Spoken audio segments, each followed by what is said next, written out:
सितारे चमकते हैं, जिसकी रोशनी केवल उनके ही जीवन तक सीमित नहीं रहती, बल्कि आने वाली पीढ़ियों के रास्ते को भी रोशन करती है। आज हम एक ऐसे ही ओजवान शख्सियत, विलक्षण विभूति को याद कर रहे हैं, जिनकी स्मृति में ये 2 दिवसीय कार्यक्रम आहूत हो रहा है। साहित्य और पत्रकारिता की दुनिया की ऐसी एक विभूति थी डॉक्टर भवन सुराणा जी भ्रमर। आपने अपनी पैनी लेखनी, विचार व कर्म से आने वाली पीढ़ियों को मार्गदर्शन दिया। ऐसे अध्येता, निडर, निर्भीक, अड़िग, संकल्पवान व्यक्तित्व थे प्रातस्मरणीय डॉक्टर भवन जी सुराणा। 5 मार्च 1934 में जन्मे भंवर शाह ने साधारण परिवार और परिवेश से जीवन प्रारंभ करके अपने अदम्य परिश्रम और संकल्प से पत्रकारिता की दुनिया में अपना विशिष्ट स्थान बनाया, और हम सब इस बात से सहमत हैं, हम सब इसके साक्षी भी हैं और हम सब इसके बारे में जानते भी हैं। 1952 में आपका पहला लेख प्रकाशित हुआ और उसके बाद उम्र पर्यंत आपकी लेखनी सक्रिय रही। दैनिक नवज्योति, दैनिक न्याय व अन्य असंख्य पत्र पत्रिकाओं में लेखन किया। हिंदी के अलावा अंग्रेजी की प्रमुख पत्रिकाओं कारवां, आज नवभारत टाइम्स के लिए भी लेख, रिपोर्टाज आदि आप लिखते रहे। आपने सर्वप्रथम हिंदी पत्रकारिता का इतिहास विषय लिया, उस पर PhD प्राप्त की।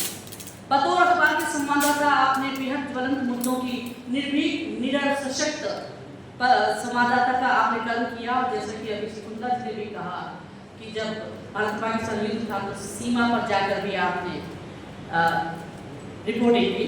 विभिन्न प्रगतिशील सामाजिक संगठनों जैसे भारत सोवियत मैत्री संघ, भारत जर्मनी मैत्री संघ, राजस्थान श्रमजीवी पत्रकार संघ आदि के पदाधिकारी रहे, और इसी संदर्भ में आपने विदेश यात्राएं भी की और भारत का, राजस्थान का परचम वहाँ पर फहराया।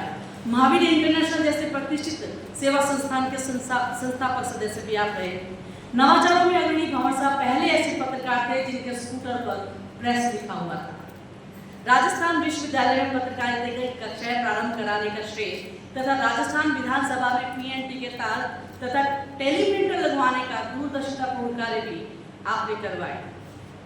आपके सानिध्य में सैकड़ों पत्रकार दीक्षित हुए, जो आपके संस्कारों को लेकर आज भी कार्य कर रहे हैं और उन संस्कारों की लोगों को जीवित रख रहे हैं। अनिल जी सक्सेना उसी का एक उदाहरण है।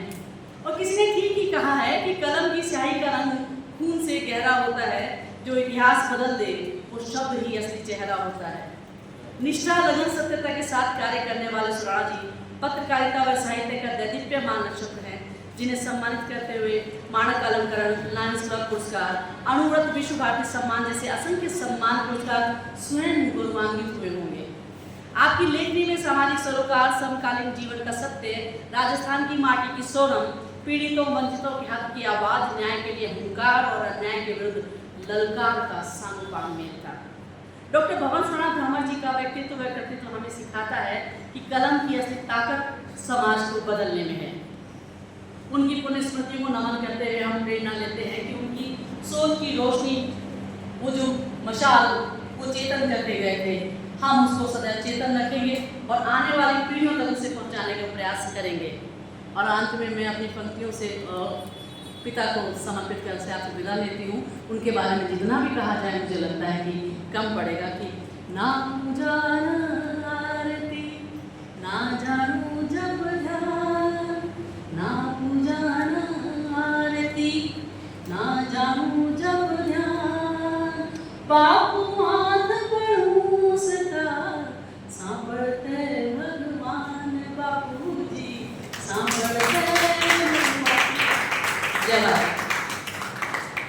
प्रिय सखी श्रीमती मोनिका गौर पिता का संक्षिप्त परिचय दे रही थी।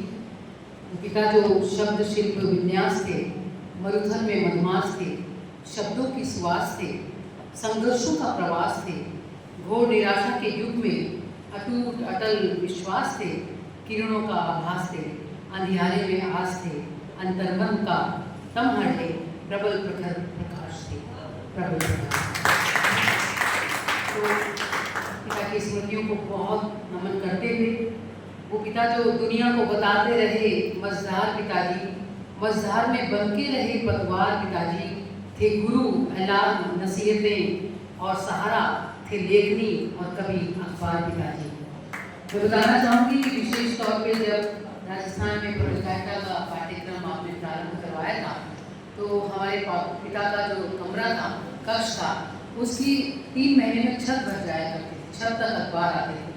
तो वो सब माहौल देख करके और उनकी ऊर्जा का उस वक्त हमें नहीं पता लगता था, लेकिन उनकी जो सुवास उनके परिवार, रिश्तेदार, पूरे समाज में, पत्रकारिता जगत में थी, उससे हमें आज दिन तक एहसास होता है कि उनके करीब, दिल के करीब कितने लोग थे और वो कैसी वीर शख्सियत थी।